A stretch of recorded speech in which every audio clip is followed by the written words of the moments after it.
নমস্কার বন্ধুরা, এসপি মন্ডল কিচেনের পক্ষ থেকে তোমাদের সবাইকে অনেক অনেক শুভেচ্ছা। আজকে আমাদের রেসিপি হচ্ছে বাটা মাছের তেল ঝাল। এজন্য দেখো বাজার থেকে বেশ বড় সাইজের 4টে বাটা মাছ নিয়ে নিয়েছি।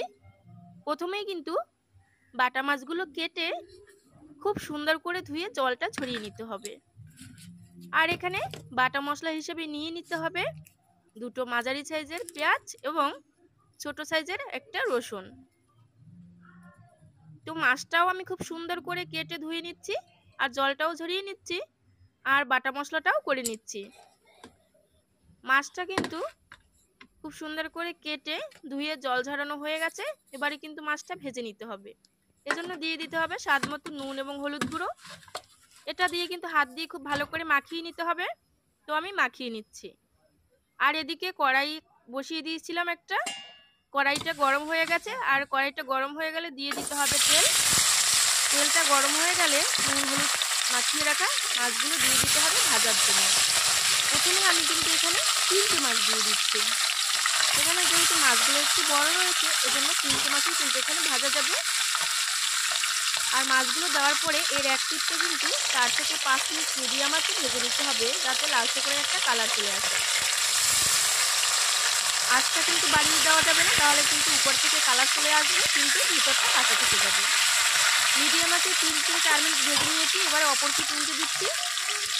অপর পিঠ উল্টে ঠিক এটাও কিন্তু 3 থেকে 4 মিনিট মিডিয়াম আছে একইভাবে ভেজে নিতে হবে।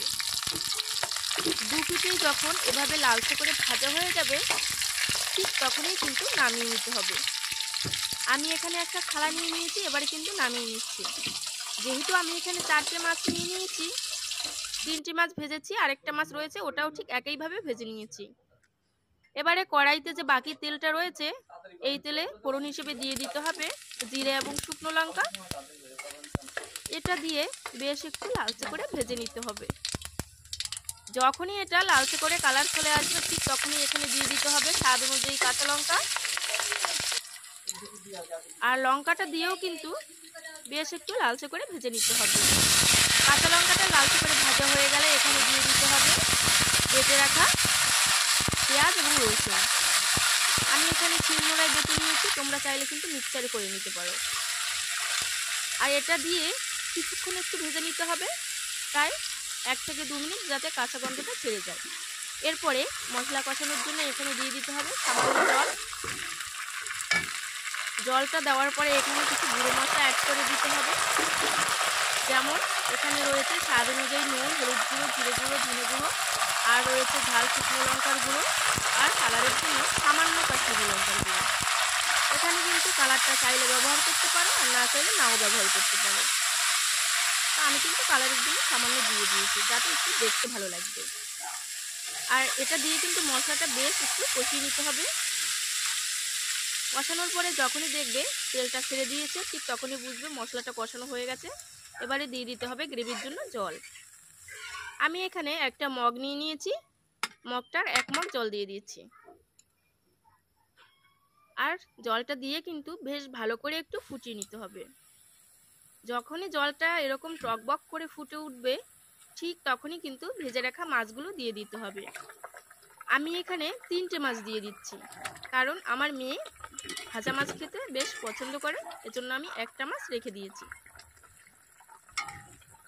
এই মাছগুলো দেওয়ার পরে খুব ভালো করে একটু ফুটিয়ে নিতে হবে। আর যখনই দেখবে ঝোলটা এরকম গাঢ় হয়ে এসছে, ঠিক তখনই কিন্তু মাছটা একটু উল্টে দেবে। মাঝে মাঝে কিন্তু দু পিঠটাই এভাবে উল্টে পাল্টে রান্না করে নিতে হবে। মাছের ঝোলটা যখন একদম প্রায় টেনে আসবে, ঠিক তখনই এখানে দিয়ে দিতে হবে গরম মশলার গুঁড়ো। আমি এখানে ছোট চামচের 1 চামচ গরম মশলার গুঁড়ো দিয়ে দিয়েছি। আর এটা দিয়েও 1-1.5 মিনিট প্রায় একটু ফুটিয়ে নিতে হবে, যাতে গরম মশলার ফ্লেভারটা মাছের সাথে মিশে যায়। তো 1-1.5 মিনিট প্রায় আমি এখানে ফুটিয়ে নিয়েছি গরম মশলাটা দেওয়ার পরে। এবারে কিন্তু একটা থালায় নামিয়ে নিতে হবে। আর আমি কিন্তু একটা থালায় নামিয়ে নিয়েছি, দেখো কালারটা কত সুন্দর এসছে। দেখতেও কিন্তু বেশ ভালো লাগছে, খেতে কিন্তু ভীষণ ভালো লেগেছিল। ভালো লাগলে কমেন্টস করে অবশ্যই জানাবে। আর প্লিজ প্লিজ সাবস্ক্রাইব করে আমার পাশে থাকবে। তো সবাই ভালো থেকো, সুস্থ থেকো, দেখা হবে আগামী ভিডিওতে।